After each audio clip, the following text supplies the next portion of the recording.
Saudara sekalian, jumpa kembali dalam Renungan Harian GKI Kebonjati hari ini. Tema renungan kita hari ini ialah menghapus stigma, yang bersumber dari surat 1 Timotius pasal 5 ayat 9 sampai dengan ayat 16, dengan pusat permenungannya diambil dari ayat 14 bagian B yang berkata demikian: jangan memberi alasan kepada lawan untuk memburuk-burukan nama kita. Saudara sekalian, apakah yang dimaksudkan dengan stigma? Yang dimaksudkan dengan stigma ialah pandangan negatif atau buruk yang kita berikan pada seseorang atau kelompok orang tertentu yang kemudian berpengaruh terhadap sikap dan perbuatan kita kepada orang atau kelompok orang itu. Nah, saudara sekalian, stigma dapat membuat orang atau sekelompok orang terasing dari lingkungannya dan tidak dianggap secara sosial. Misalnya, saudara sekalian, stigma terhadap orang autis.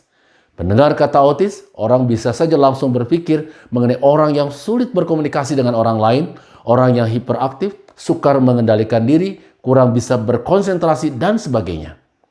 Sebab itu, seringkali ada pandangan yang negatif dan melecehkan mereka yang autis. Padahal dalam kenyataannya, tidak selalu harus seperti itu. Ada juga mereka yang sangat pandai, mereka menjadi ilmuwan-ilmuwan yang luar biasa, memiliki keahlian dalam berbagai bidang tertentu, dan banyak hal lainnya.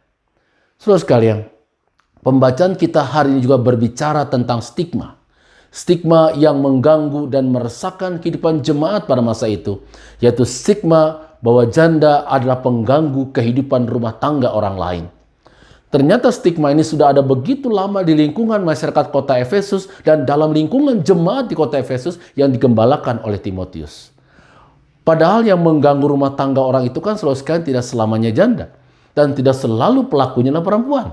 Ada juga anak gadis, bahkan ada banyak juga laki-laki yang menjadi faktor pengganggu dan perusak rumah tangga orang lain. Dalam realitas solusian bahwa ada beberapa orang janda yang berperilaku seperti itu pada masa Paulus atau pada masa kini bisa saja terjadi. Bahkan Paulus pun secara tidak langsung mengakuinya. Tetapi kita jangan melekatkan stigma buruk kepada setiap perempuan yang menjadi janda karena ditinggal mati suaminya akan berbuat yang tidak baik terhadap keluarga orang lain.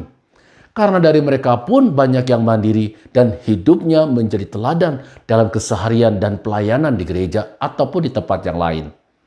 Saudara sekalian, Paulus dalam suratnya kepada Timotius menasihatkan agar jemaat yang digembalakan Timotius menjaga kualitas hidupnya agar tidak memberi alasan pada mereka yang jahat kelakuannya mempunyai kesempatan untuk menjelekkan nama baik pribadi dan keluarga mereka. Paulus menasihatkan saudara sekalian, yang pertama, tunjukkan sikap hidup yang benar, perilaku yang benar.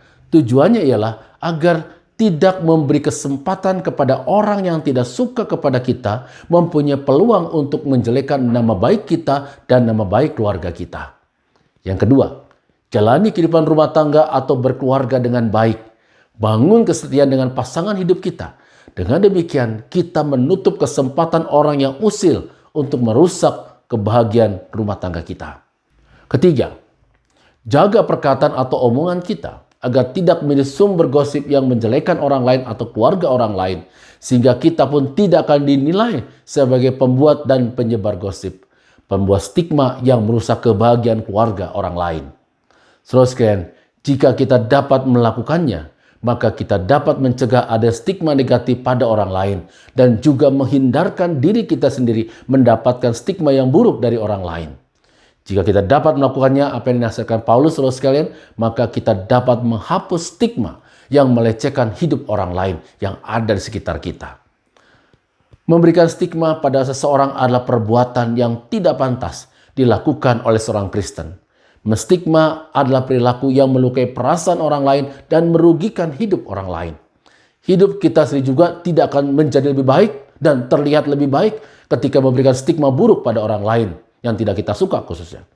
Oleh sebab itu saudara sekalian, lebih baik kita membina relasi atau hubungan baik dengan sesama dengan belajar menghormati orang lain sebagaimana kita sendiri ingin dihormati, mengasihi sebagaimana kita juga ingin dikasihi oleh orang lain. Jangan memberi kesempatan pada orang lain untuk menjelekkan nama baik kita dan keluarga kita. Jangan berikan stigma jelek atau buruk tentang orang lain, supaya orang lain pun tidak mempunyai kesempatan untuk menjelekkan nama baik kita dan keluarga kita. Tuhan memberkati kita semua. Amin.